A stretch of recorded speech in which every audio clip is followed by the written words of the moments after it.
साथियों, मेरे YouTube channel में आपका स्वागत है।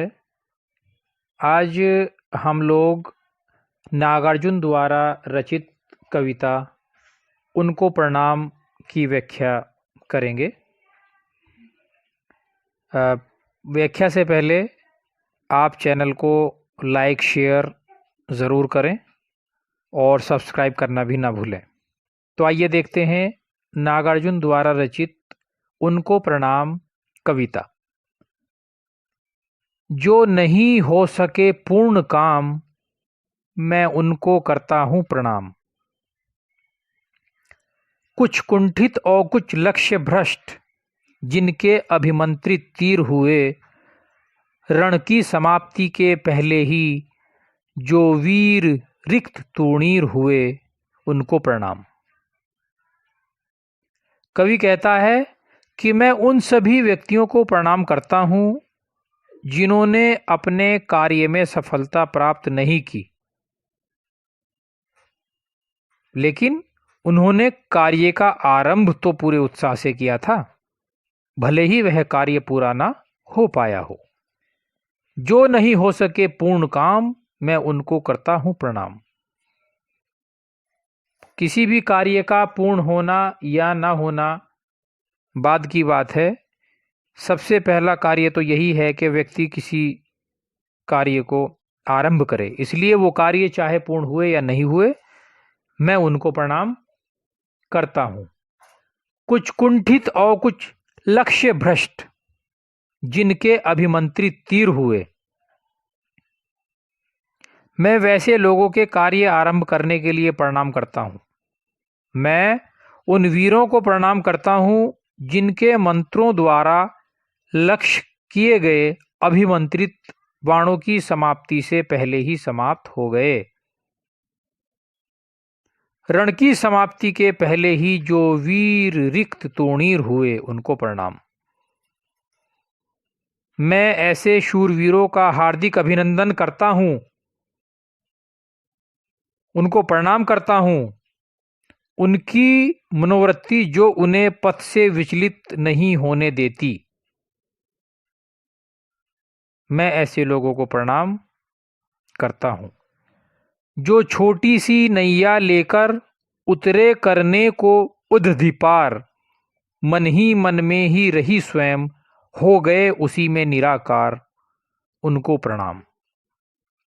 जो व्यक्ति मन रूपी नाव लेकर समुद्र में जीवन को पार करना चाहते थे, किंतु उनकी इच्छा मन में रह गई, अर्थात वह किसी कारण काल के जाल में फंस गए और नैया को पार नहीं कर पाए और उस निराकार अनंत सागर में समा गए, मैं उन सभी को भी प्रणाम करता हूं।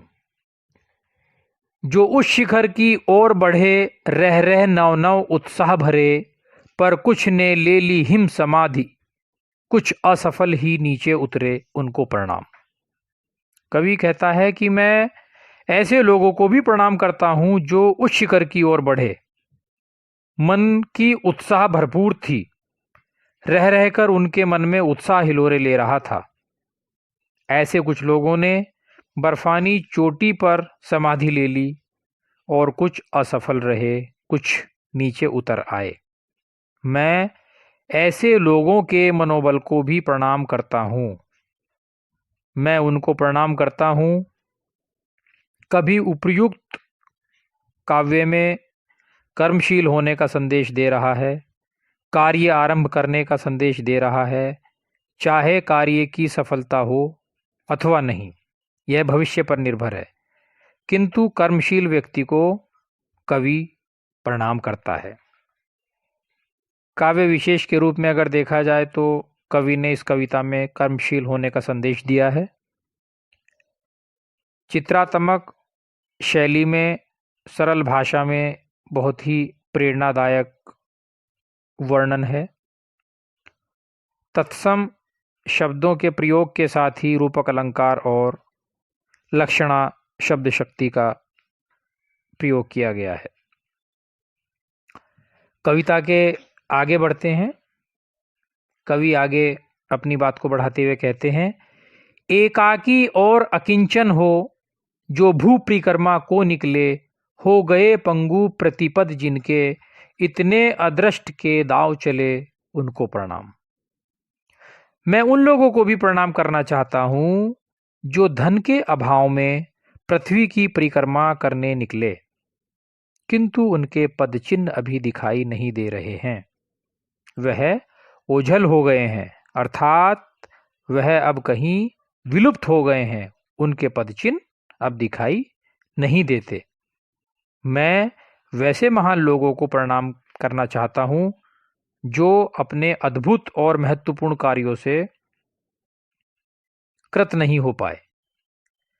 कृत नहीं जो हो पाए, प्रत्युत फांसी पर गए झूल, कुछ ही दिन बीते हैं फिर भी यह दुनिया जिनको गई भूल उनको प्रणाम।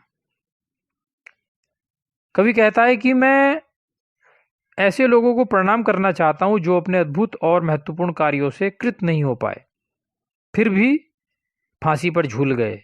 उनके बलिदान को अभी अधिक समय नहीं हुआ, लेकिन यह बात बड़े खेद के साथ कहनी पड़ रही है कि संसार उन्हें पूरी तरह से भूल गया है। ऐसी महान विभूतियों को मैं बार बार प्रणाम करता हूं। कवि यहाँ उन व्यक्तियों को याद कर रहा है जिनके कार्य को यह लोग पृथ्वी पर कुछ समय के लिए याद रखते हैं, फिर समय के साथ साथ भूल जाते हैं। जिन महावीरों के कारण भारत में स्वतंत्रता का सवेरा देखने को मिला, जिन्होंने अपनी जान को बलिवेदी पर न्यौछावर कर दिया, उनको इतनी जल्दी कोई भूल जाए, यह कवि को बिल्कुल भी अच्छा नहीं लगता। उनके महान कार्यों को संसार भूल गया है, लेकिन कवि उनकी यादों को नमन करते हुए उनको प्रणाम कर रहा है। आगे कवि कहता है, दृढ़ व्रत और दुर्दम साहस के जो उदाहरण थे मूर्तिमंत, पर निरवधि बंदी जीवन ने जिनकी धुन का कर दिया अंत। कवि ऐसे लोगों को प्रणाम करना चाहता है जिन्होंने लक्ष्य प्राप्त करने के लिए कठिन साधना की, अपने सुखों की चिंता नहीं की, लक्ष्य प्राप्ति के लिए अपार कष्ट सहे, किंतु उनके जीवन रूपी नाटक का अंत दुख के रूप में हुआ। जिनका जन्म सिंह लग्न में हुआ, उनका मरण, जीवन समापन और कारण और समय हुआ। जीवन की लीला कब समाप्त हो जाए किसी को कोई पता नहीं होता, चाहे सिंह लग्न में जन्म लिया हो या किसी भी लग्न में, सभी की मृत्यु जो है वो निश्चित है। कवि कहता है कि जिनका साहस और दृढ़ रूपी हो, ऐसे व्यक्ति जो राजा को वह भी बंदी बना दिया जाता है। इस प्रकार का वर्णन करते हुए कवि आगे कहता है, जिनकी सेवाएं अतुलनीय पर विज्ञापन से रहे दूर, प्रतिकूल परिस्थिति ने जिनके कर दिए मनोरथ चूर चूर उनको प्रणाम।